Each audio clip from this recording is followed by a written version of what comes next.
With their crunchy edge and chewy chestnut filling, these cookies are just autumn heaven.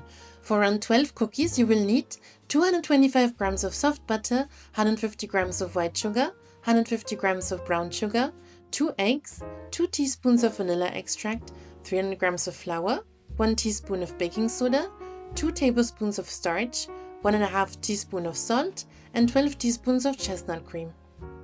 Start by preparing your wet ingredients. Prepare your mixer ideally with a paddle attachment. Place the white sugar, brown sugar and butter in a bowl.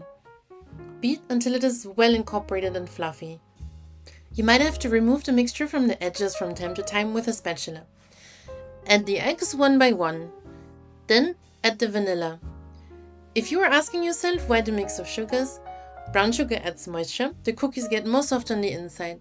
The white sugar draws out moisture during the baking, therefore making it crispier on the edges. In a separate bowl, mix the dry ingredients: flour, baking soda, starch and salt. Put all of the dry ingredients into your wet mixture little by little. Let it beat for a couple of minutes. You can easily let this beat for 5 minutes to achieve a very airy dough.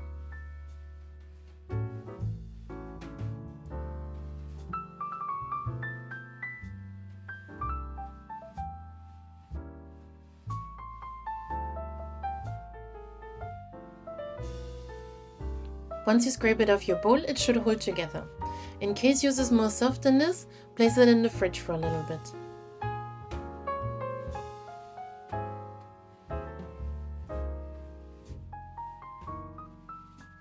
My go-to tools for cookie making are an ice cream scoop to get around the same amount of dough in each cookie and the ring to bring them into a round shape.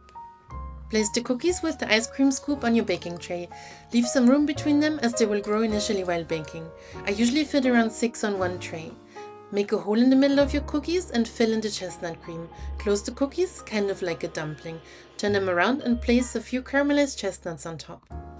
For the initial batch, you really have to watch how your oven reacts. I baked them in my oven on turning heat at 165 degrees Celsius, 330 degrees Fahrenheit.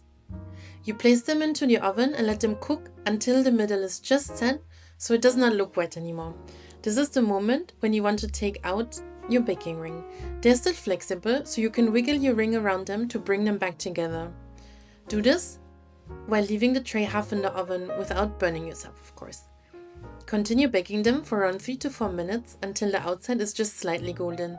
Do not overcook them to keep this chewy center. Prepare your favorite autumn drink and enjoy!